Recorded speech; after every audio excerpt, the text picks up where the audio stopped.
About 3 years ago, I reviewed the Monster Hunter Figure Builder Alatreon. This was only one of two I wanted from the Figure Builder Volume 18 set, the other being the Safi'jiiva. I love black dragons, and to have the Monster Hunter universe introduce a full dragon was a delight. There was an elegance and fineness I loved about it, and look at the beautiful hue of the wings. I wondered then how a Creators Model rendition would look. Today, I have that question answered. So first off, thanks to a lazy supplier who let this sit in his shop for 2 months, I'm way late to the party. Now you can see here it says 20th anniversary of Monster Hunter this year. And behind, you see some of the features of the model. What a way to celebrate it! As you can see, the box has no windows this time, which does make it sturdier, not to mention no yellowing with age. So let's get it open.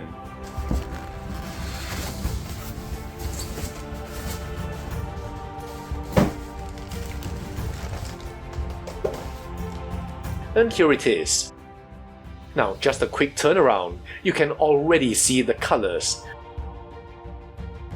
The flame in the base, and of course those creamy looking wings in that smooth as butter spread.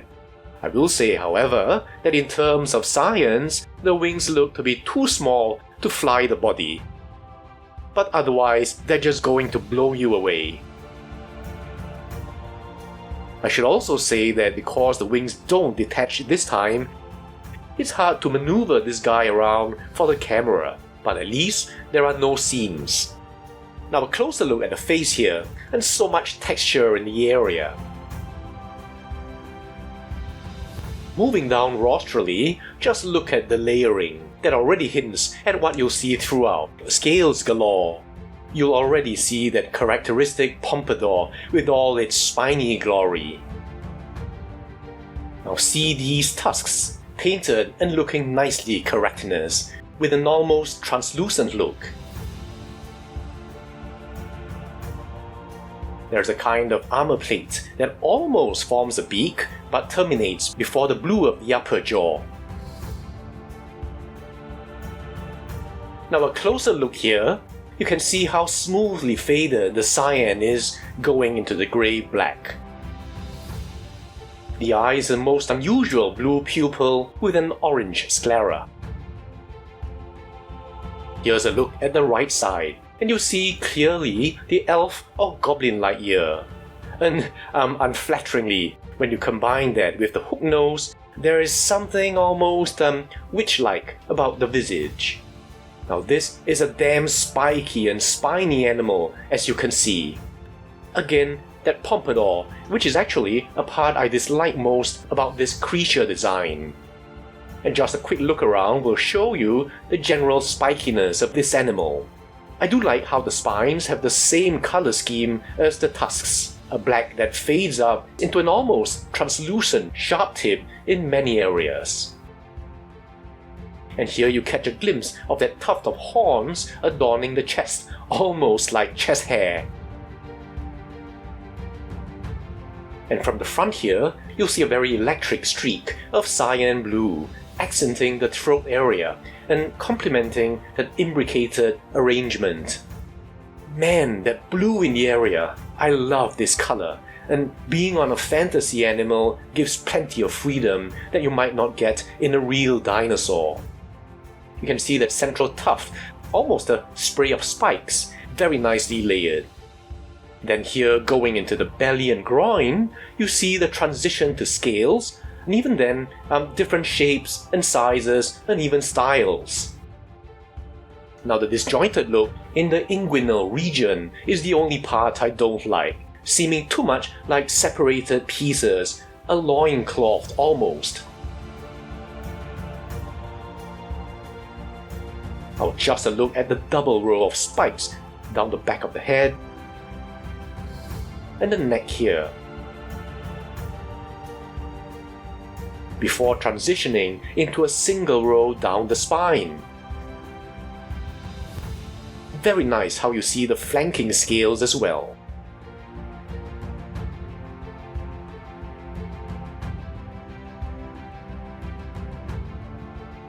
We might as well go down the tail now, where you can see yet more of those scales. The design is so good, and from any angle, you see a slightly different pattern presented. Now I've spent a few days looking at him, and each time I seem to see something new. The end of the tail is graced dorsally by more of those black interkeratinous and almost translucent spikes.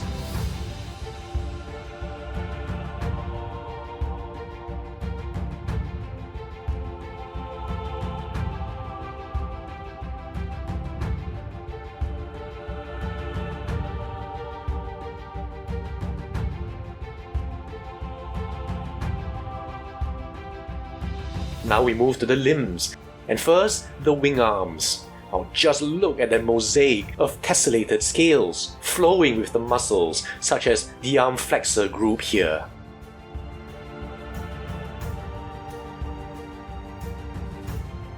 A quick look at the right arm here, into the shoulder with a different scale pattern.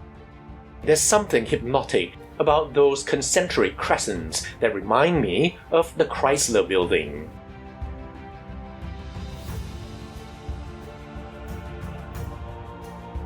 The forearms look like beautiful scale gauntlets with sharp scales and menacing spikes. And then down here you see the arms full of that same aesthetic.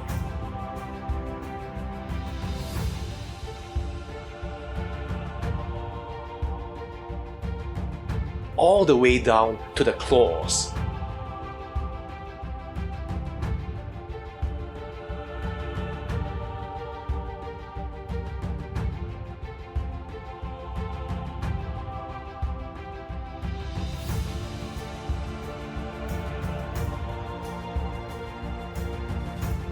Moving down the flank.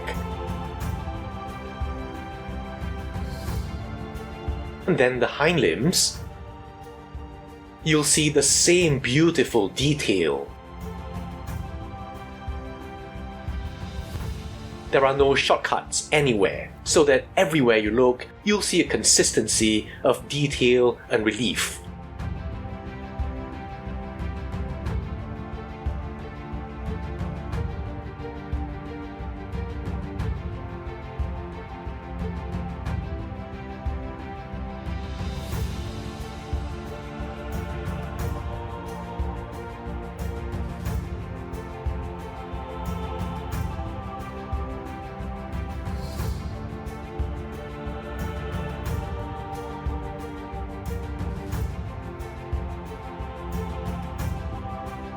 In the Figure Builder, the wings were already beautifully painted, with beautiful fades of grey tones and blue-grey tones all coming together in creamy smooth blends. Now in this upscaled version, the added opportunities thanks to a larger scale are fully exploited. Now we start at the first wing finger and at the tip. Then as we move along this highly textured top edge, we'll encounter some of those spikes here, with again that same consistent paint application as elsewhere. Note that these are just that, spikes, and not the fingertips of the other wing fingers, as you might expect. As we move down the membrane, you'll see that wonderful scale detail here, with of course flatter scales, and yet in an interlocking design that's so pleasing to the eye, just like in the scales everywhere else in the body, I'd say. Now this aesthetic is consistent elsewhere in the wing. Now an interesting look is how the lower edges of the wing membranes have this tattered look, with an accent of yellow-brown framing them nicely. You'll also see holes in various parts, showing a lived-in wing in a real animal, something I really appreciate in both dragons and dinosaur models.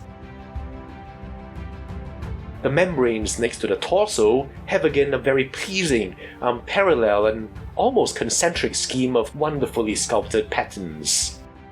This time creating an almost pointed arch pattern here. Then moving up the left upper edge now, all the good stuff we enjoyed in the right side are of course present here as well, though not in perfect symmetry, which looks all the more natural. I forgot to mention that these veins are the only thing I don't quite like, spoiling a bit the very smooth feel of the wings.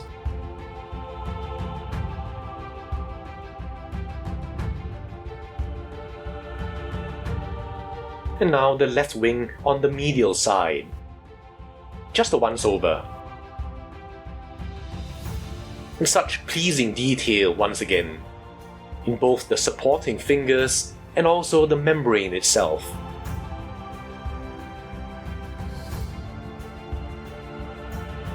One last quick look now at how beautifully the wings are designed, detailed and painted. Now that very cool base, and I mean cool in a hot way, because you'll see this is a very hot lava scape. You can see veins of red where the molten rock lies under. Now fire isn't always easy to do painted on plastic, especially without any electronics. I can see here these rocks glowing with heat.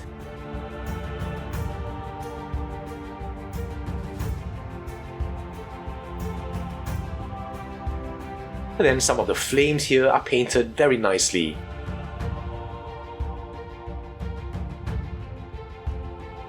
Again, some hints of orange showing you just how hot these rocks are.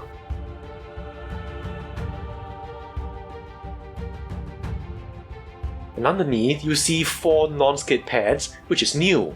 Very nice base altogether. Now you want a nice base, but not one that overwhelms the dragon, and this base I think does that.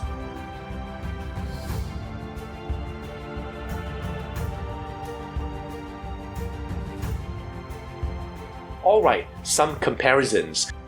First of course is the smaller Figure Builder Alatreon. Now we've seen just how nice this one already was, and it's nice to see how well they complement each other, both having fantastic detail, and also that same creamy fade from grey to blue-grey to yellow-orange.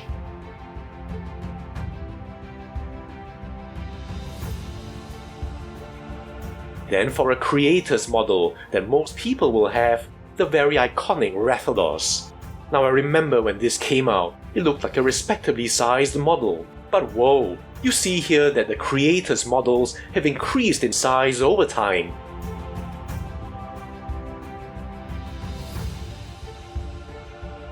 Then the also very black, but also very spiny Creators model Nergigante.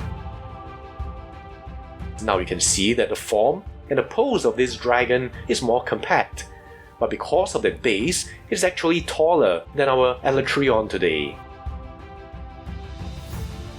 It's even spinier, bristling with spikes, and it's really a real dust trap, annoyingly.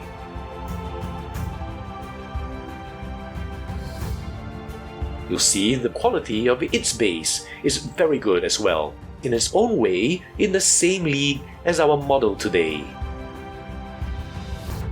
For another Black Dragon, here's the Dungeons & Dragons Icons of the Realms Black Dragon.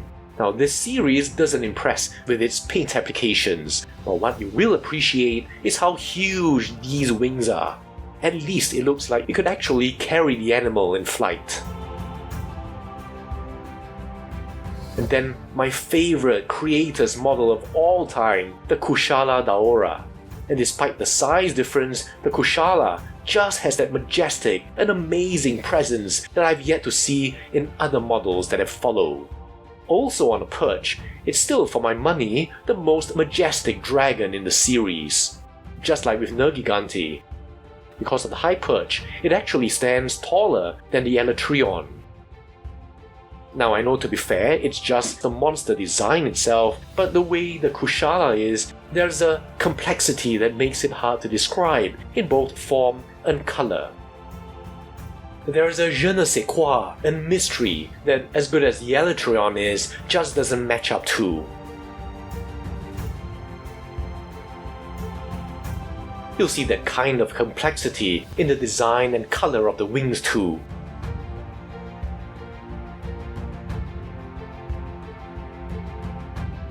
even in the base, the Kushala Daora, for interest and detail, still holds its own.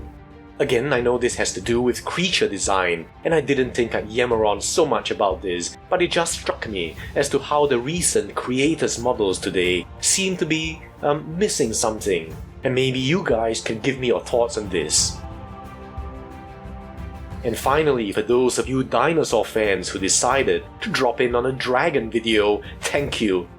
I thought you'd like to see our standard size comparators, the PNSO T-Rex and Cameron.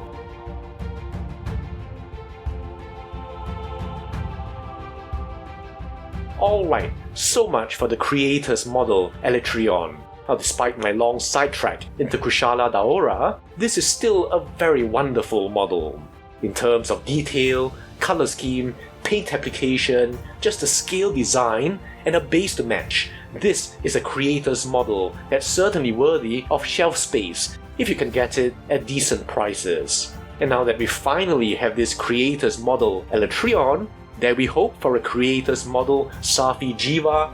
Well, time will tell. So sorry again for the long wait, dragon lovers. I promise you, I do have more planned as I promised at the start of the year. So hang on in there.